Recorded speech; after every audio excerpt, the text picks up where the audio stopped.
Мәжит Ғафури исемендәге Башқұрт дәүләт академия драма театры Ризаэддин Фәхретдиновтың «Әсмә» яки «Гамәл» вә «Яза» әҫәре буенча спектакль әҙерләй. 20 буат башында яҙылған әҫәр бөгөн нимәһе ҡыҙыҡлы. Ғөмүмән, үткән буат яҙыусыларының әҙәби мираҫы бөгөн тулыһынса өйрәнелгәнме, баһаланғанмы? Бөгөн иш хаҡта һөйләшәбеҙ, һаумыһығыҙ. Эфирҙа интервью, студияла Гөлсимә Эштанова. Программабыҙҙың ҡунағы филология фәндәре кандидаты, Башҡорт дәүләт университеты доценты Илшат Янбаев. Илшат Камилович, һаумыһығыҙ. Һаумыһығыҙ, хәйерле көн. Шулай итеп, Башҡорт академия драма театры «Әсмәне» сәхнәгә сығарырға йыйына. Иң беренсе тамашасыларҙың иҫенә төшөрөп үтәйек. Был ниндәй әҫәр һәм ул бөгөн тамашасыға ни яғынан ҡыҙыҡлы булыр?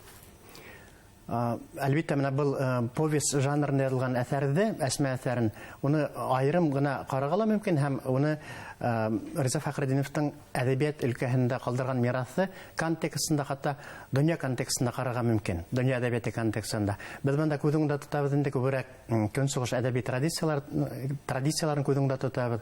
Сөнки ҡатын-ҡыҙҙарҙың азатлығы мәсьәләһе, уларҙың йәмғиәттә тотҡан урыны мәсьәләһе, ул 1903 йылда яҙыла. Яғни 20 быуаттың иң башында яҙыла. Уға тиклем әле Сәлимә әҫәре яҙыла 1929 йылда. Шуға уларҙы бер сылбырҙа ҡарарға мөмкин. Мәҫәлән, көнсығыш әҙәбиәттәренә килһәк, ошо уҡ мотивтарҙы аҫыраған, ошо уҡ проблемаларҙы күтәргән, ошондай темаға мөрәжәғәт ителгән әҫәрҙәр ул ғәрәп, фарсы, башҡа шундай һүҙ сәнғәтендә лә осрай. Тик беҙҙең мәғрифәтселәрҙең ижадына ҡарағанда күпкә иртәрәк. Яғни был донъя ошондай Төркиә әҙәбиәтенә, мәғрифәтселек әҙәбиәтенә хас булған темалар. Ул да булһа ҡатын-ҡыҙ азатлығы һәм йәнелә яңыса тормошҡа өйрәнеү. Шуның өсөн дә ул бөгөнгө тормошыбыҙҙа актуаль тип әйтергә мөмкин. Сөнки бөгөн дә беҙ инде һанлы донъяға, һанлы дәүергә инәбеҙ, яңы дәүерҙә үҙебеҙҙең урыныбыҙҙы табырға инабыҙ. Ысынлап та дөрөҫ, уның ике факторын билдәләп китергә мөмкин. Беренсенән ул традиция. Мәғрифәтселек әҙәбиәте традицияларында яҙылған ғәҙәти, тәбиғи күренеш. Икенсенән ул, әлбиттә, беҙҙең регионда башҡорт, татар халыҡтары араһында барған үҙгәрештәрҙе кәүҙәләндерә торған күренеш тип әйтергә мөмкин. Мәғрифәтселек әҙәбиәте емеше. Шул планда ҡарарға кәрәк. Ә былай идея, тематика буйынса ни өсөн ул бөгөнгө көндә ул актуаль, ни өсөн ул һаман да заманса яңғырай был әҫәр? Сөнки унда бөгөнгө көн йәмғиәтенә хас булған бөтә күренештәрҙе абайларға мөмкин. Мәҫәлән, шул уҡ байҙар менән ярлылар араһындағы мөнәсәбәттәр, унда наҙан муллалар менән, дин әһелдәре менән һәм бик үк теге халыҡ өсөн артыҡ янып көймәгән руханиҙар булырға мөмкин. Һәм улар бер яҡта, икенсе яҡта киренсә белемле, халыҡ өсөн тырышҡан муллалар, уҡымышлылар, улар араһындағы мөнәсәбәттәрҙе тасвирлау. Унда ҡатын-ҡыҙҙың ғаиләлә тотҡан урыны, уларҙың йәмғиәттә ниндәй роль башҡара ала һәм улар нимәгә һәләтле, шул мәсьәләләрҙе ҡуҙғатыу, ул бөгөнгө көн өсөндә актуаль. Сөнки бөгөнгө ҡатын-ҡыҙҙың йәмғиәттәге роле ул асыҡ, билдәләнгән, әммә беҙ аларҙы ғаилә рамкаһында әле яңынан бәлки ҡарарға кәрәктер, ҡатын-ҡыҙ ғаләменә тип әйтәйек инде. Шуға актуаль булған мында һорауҙар бик күп. Шуныһы менән ҡыҙыҡлылар. Шуныһы менән ҡыҙыҡлы. Шуныһы менән дә ул классик әҫәр тип атала. Классик әҫәр тип танылырға лайыҡ. Ә былай донъя практикаһында бар бит инде, драматургияла әҙәби әҫәр, ул ниндәй жанрда яҙылыуына ҡарамаҫтан, уның нигеҙендә сәхнә әҫәре эшләп була. Ул хатта бәләкәй генә хикәйә нигеҙендә лә эшләп була, аны мәҫәлән драма итеп тәҡдим ителгән икән, уны комедия сифатында ла күрһәтеп була, уның нигеҙендә трагедия ла тыуҙырып була. Мына шуға күрә Риза Фәхретдиновтың был әҫәрен әгәр театр коллективы нигеҙ итеп алған икән, ниндәйҙер фекер үткәрергә, ниндәйҙер заманса яңғыратырға, әлбиттә ул бик һәйбәт материал. Бына һеҙ Ризаэддин Фәхретдинды үҙ заманының күренекле дин әһеле, шәрҡиәтсе тип билдәләйһегеҙ. Уның ошо Әсмә әҫәрендә генә ошондай бөтөн донъя, шәрҡиәт донъяһына хас проблемалар күтәреләме, әллә ғөмүмән ижадында ошондай проблемалар бармы, күтәреләме? Юҡ, әлбиттә, уның бөтә ижади тормошо, бөтә эшмәкәрлеге уның көнсығыш мәҙәниәте менән бәйле. Шул уҡ ваҡытта әйтергә кирәк, теге мәгърифәтсезлек хәрәкәте битен юнәлеше уның көнбайышса булып китә. 20 буат башында дип әйтәйгәндә, ауга тиклем ул хатта яшь вакытында ук, мәдрәсәлә укып йөргән вакытта ук Өфөгә килмәс элек 32 яшендә ул 5 китап автор булып таныла. Әгәр дә һанай башлаган улар одакка китердән, шулай да, мәсәлән, мирасты ничек итеп шәригать кануннары буенча бүләү дөрес була. Шуның буенча китап, гарәп грамматикасы буенча китап, бар уның башка өлкәләргә кагылган хезмәттәре. Ягъни белемле кеше була. Белемле кеше ул. Тәрән белемле кеше. Тәрән белемле. Һәм ошый хәттән без аны бары тик башкорт язучысы, башкорт шәхесе дип кенә түгел, үзенең югарылыгына күтәрергә тиешбез. Әйе, менә ул бүгенге көнгә тиклем барыбер ана шул бездә тенденция хаклана.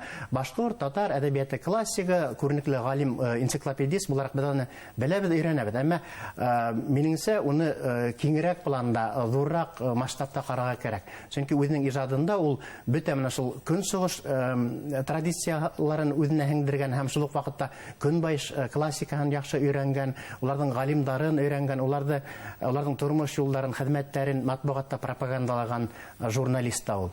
Без аны димәк безнең һөнәргә башлап юл хаусларның бер дип тә атай алабыз журналистикага. Башка журналистиканың нигез таштары уның исеме белән бәйле. Мәсәлән, 1906 елда Вакыт газетаһына редактор булып чакырылган икән. 1907 елдан Шура журналын җитәкләп алып китә икән.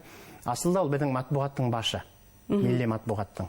Һәм бундай кеше әлбиттә үз заманының ошондай әдәби дөньяһын күзәтеп барган киң карашлы кеше булган. Һәм 20 буат башында башкорт әдәбиятында зур адымдар белән алга баса. Әгәр искә төшерһәк, тәүге драма әсәрләре языла, тәүге пьесалар куела.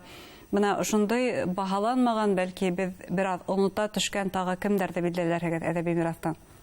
Әдәби мирас менә Аллаһка шөкер безнең Мөхәммәд Сәлим Өметбаев, Мифтахетдин Акмулла буенча, Мәҗит Гафурилар буенча бик күп эшләр эшләнде бит, мәгърифәтсезлек хәрәкәтенең күренекле вәкилләре буенча.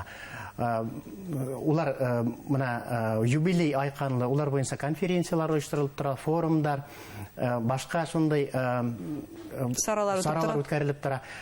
Реза Фәхретдинов буенча әлбиттә безгә эшләргә әле. Менә бәлки менә хәзер аның гыйнвар башында тууына 763 ел булып китте бит инде. Кем белә 765 якын гына инде. Якынлаһа без конференциялар планлаштырып дип уйлыйбыз инде.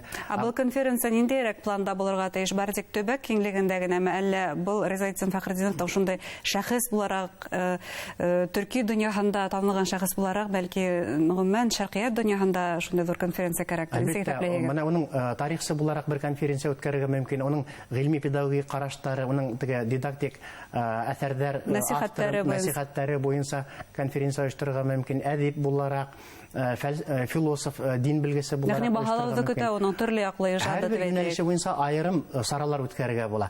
Шулай да ул мин әйтмәйм инде теге бөтенләй онытылган шәхес дип әйтмәйм.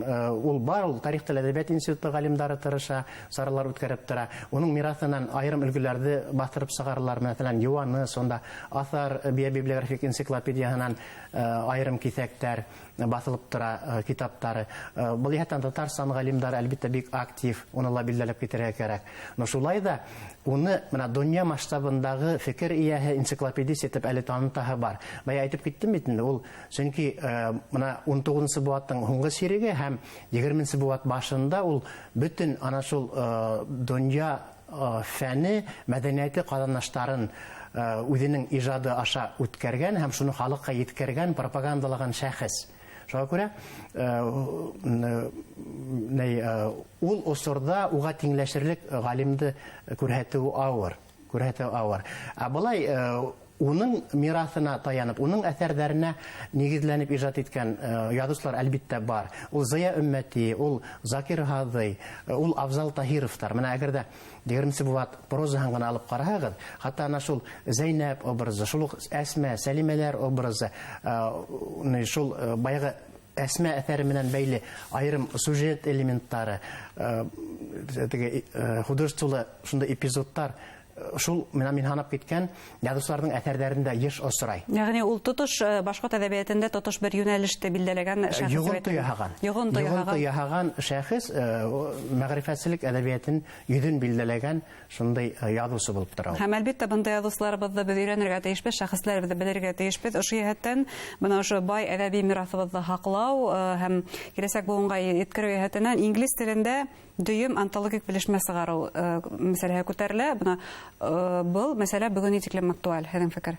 Әлбиттә актуаль. Менә без әле рус теле менән генә сикләнә алмайбыз. Беләгез, уның тураһында рус телендә мәкаләләр басыла, уның хезмәттәре рус теленә тәрҗемә ителә. Әмма инглиз теле ул бөтә дөньяга халыктар өчен уртак тел дип әйтәйек инде, аралашу теле мотлак булырга тиеш ул. Мотлак булырга тиеш. Башка халыктар да уны өйрәнергә, уның мирасын белергә һәм шул мирас аша әлбиттә безнең башкорттың мәдәнияте, тарихы турында фикер йөртә белергә тиеш. Зур рәхмәт әңгәмәгез өчен. Уңышлар теләйбез.